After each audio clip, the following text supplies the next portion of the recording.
Good morning, guys. Today I'm going to show you one more recipe using dairy as the focus, and I'm going to make a vanilla cream pie. It starts with a graham cracker crust, so nice and simple, no pastry crust to make.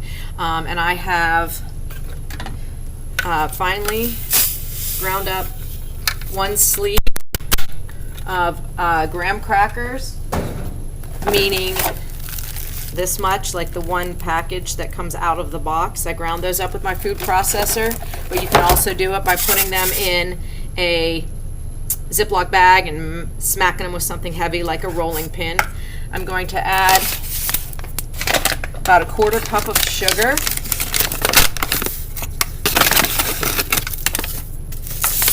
and then 4 tablespoons or 1/4 cup of melted butter. I gotta run and get a spatula real quick.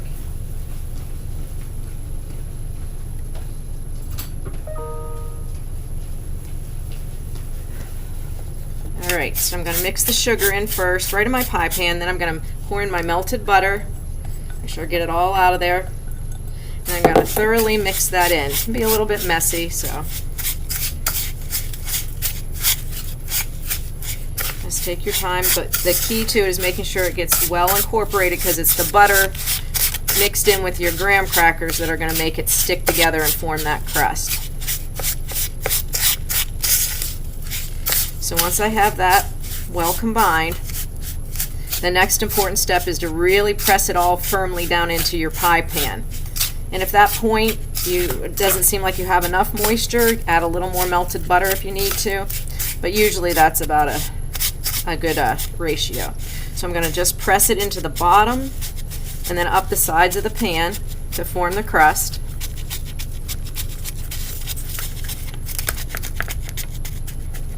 And sometimes just getting in there with clean hands might be easier, which is perfectly acceptable as well. And you can make less crust if you're not all about the crust, or you can use more if you want, but I really like a fairly good amount of graham cracker crust, because I love that sweetness and that little bit of crunch that it adds. So right now I'm just going to go around the edges with my hands. Really make sure it's pressed in there all the way to the top. Sorry, my pan's scooting around there.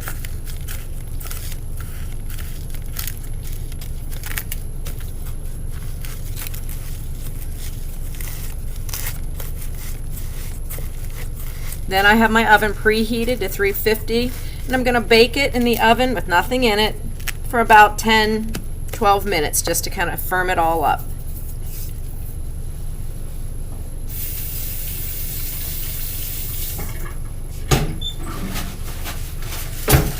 Okay, so into the oven that goes. Set my timer, 10 minutes. All right, so now let me move my camera around, so I hope I don't make anybody sick as I jiggle it all over the place here. Let's see if I can do this for you guys. There's my pan. Okay, so now I'm going to be working on the stove top. And I'm going to start, my pan is not hot, but I'm going to mix together a 1/4 of a cup of flour. Actually, it's 1/3 of a cup. That's my mistake. About 1/3 of a cup of flour. And 3/4 cup of sugar.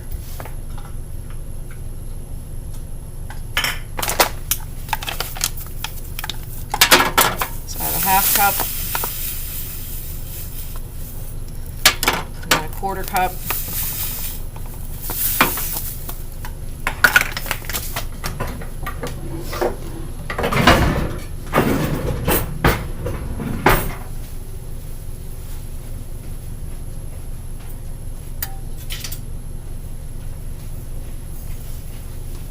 I'm just going to whisk those together.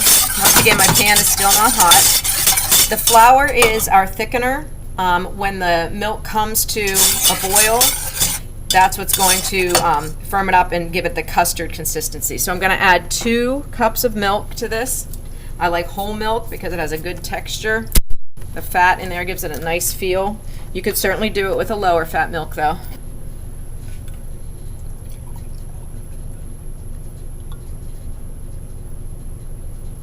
going to dump in my 2 cups of milk, pan still cold. And then I'm going to just make sure that's all whisked through, and I'm going to turn my heat on to low to medium heat. You don't want to do this quickly because you can scorch the bottom of your liquid, and then it gives a burnt taste all the way through your custard, and you don't want that, your cream. So now I just have to, this is kind of the longer, tedious part. It doesn't take forever, but you just want to whisk and stir the whole time so that way nothing is sitting on the bottom and getting hot and scorching. And I'm going to bring this to a boil, which takes a few minutes.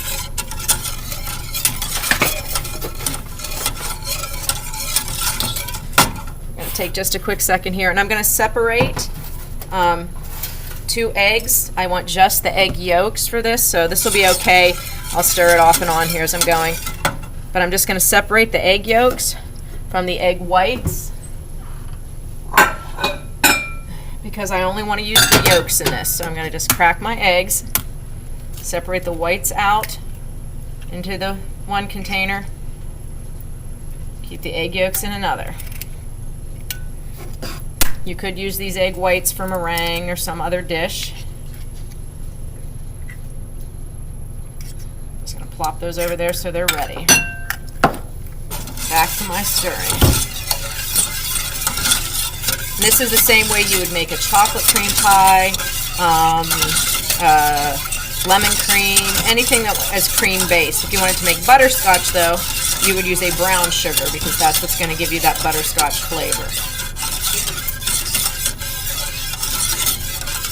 Just takes a few minutes.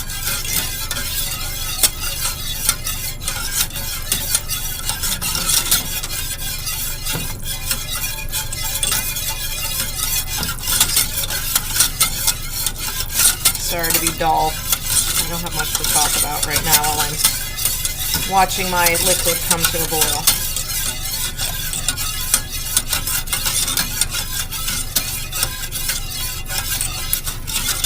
If you do make homemade custard, it's worth it. It tastes way better than what you get out of the, Jell-O instant pudding box. Not that there's anything wrong with those per se, but anytime you can do something homemade, it just has, it's better flavor as far as I'm concerned.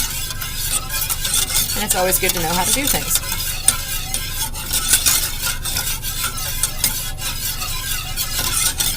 As you stir, and the heat starts to increase in your liquid, you can feel it get thicker little by little. That's what that flour is doing in there. You can also use cornstarch in a pudding as well.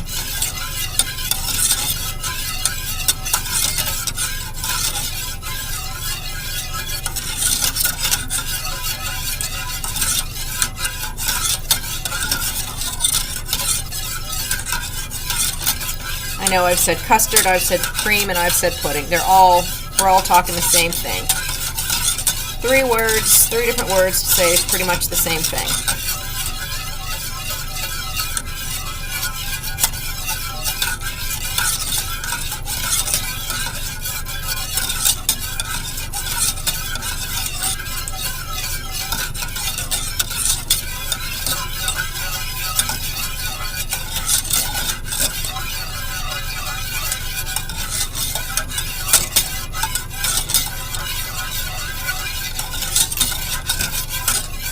You can use regular pastry crust if you would prefer that for your cream pies.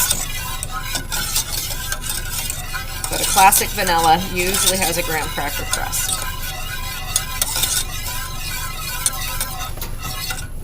Ours is looking good.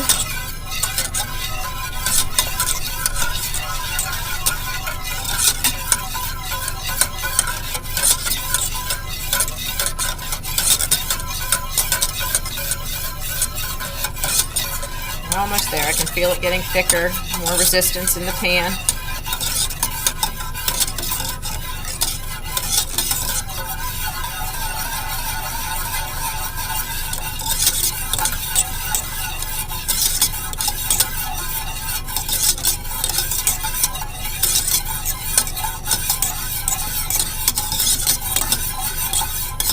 So what I'm going to do next, as soon as this comes to a boil, meaning it's showing those bubbles that stay even when I'm stirring it, I'm going to move it off the heat and add just a little bit of the hot liquid to my egg yolks. That's referred to as tempering the egg yolks. If I were to just dump my egg yolks right into the custard, they would scramble, and we don't want that. So we want to do it in reverse. A little bit of the hot liquid to the cooler eggs, whisk those together, bring them up to a warmer temperature, then add them back in. That way we don't get scrambled eggs. All right, so I can feel it thickening, starting to bubble. I'm going to pull that off the heat for just a second. I'm going to take a little bit of it and drizzle that into my egg yolks right here. Nice and slow. Bring those egg yolks up to temperature. Temper them.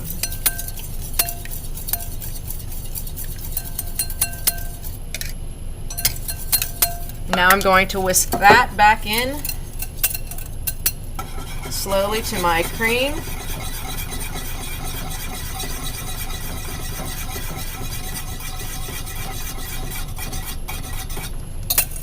Make sure I'm getting it all out. Always make sure you're using a rubber spatula, scraper, or whatever. Don't waste ingredients. And then I'm going to put it back on the heat. I'm bringing it back to a boil. And then I'm going to boil it consistently for 1 minute while I stir.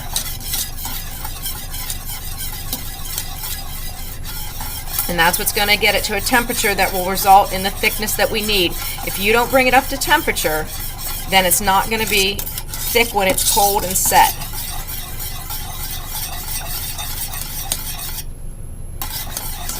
I've got a minute on the timer here. I'm stirring the whole time.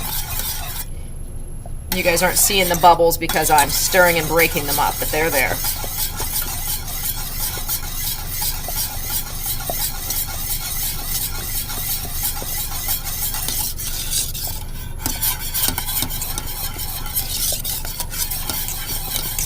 About another 20 seconds here.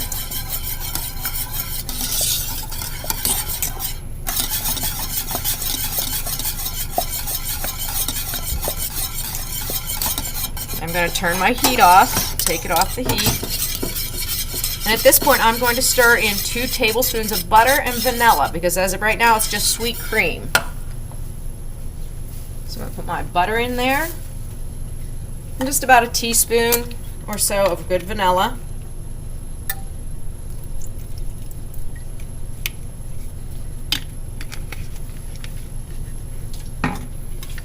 Just stir that in until your butter's melted, your vanilla's in there. You don't want to put the vanilla in earlier because heat is hard on the flavorings. It kind of dulls the flavor, so you don't want to mix that in too soon.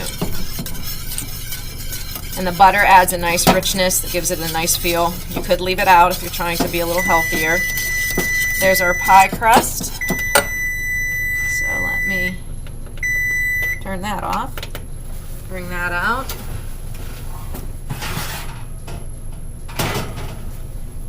Set it up here. Okay, so there's our custard, nice and creamy. And now I'm going to show you one more thing,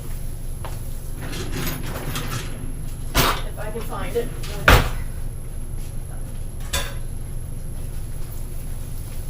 Okay, this is referred to as a fine mesh sieve. It's like a colander, but like made of like window screening is what it looks like.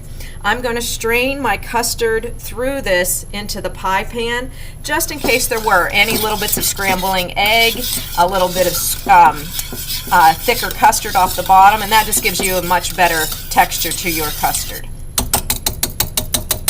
Okay. And I'm just going to do it right into my pie pan. See? So I'm going to go right through my sieve. I'm going to do a little bit at a time, as you'll see. Can you guys see that? Then I just go with my whisk. I don't know if you can see all that, but that's how I'm doing it. I'm using my whisk inside the sieve, and it's helping that custard go through.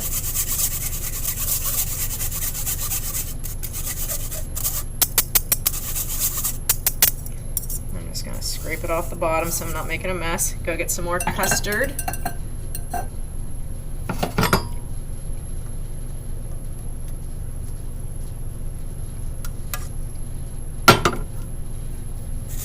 through.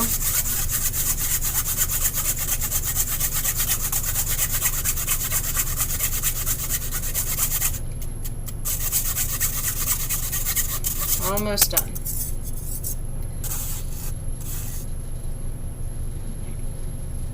I'm going to set this off to the side for just a second while I get the rest of my custard out of the pan. Once again, using that rubber spatula, making sure I get it all.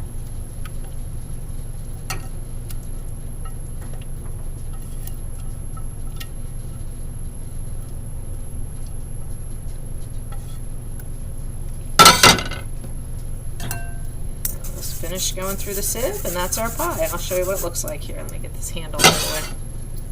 Little tricky how I have to set up our makeshift food studio.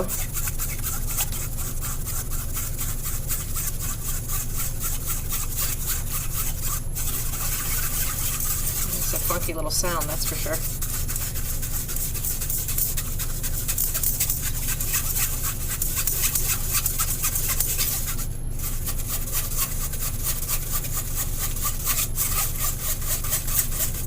Okay, and you can see there's just a little bit of custard left, just a little bit of thickness that wouldn't have been super pleasant in the pie.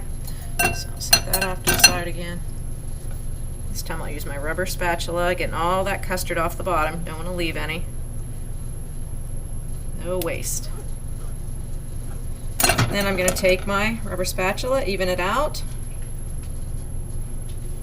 See, it's already cooling, getting thicker. You're going to have a nice set pie.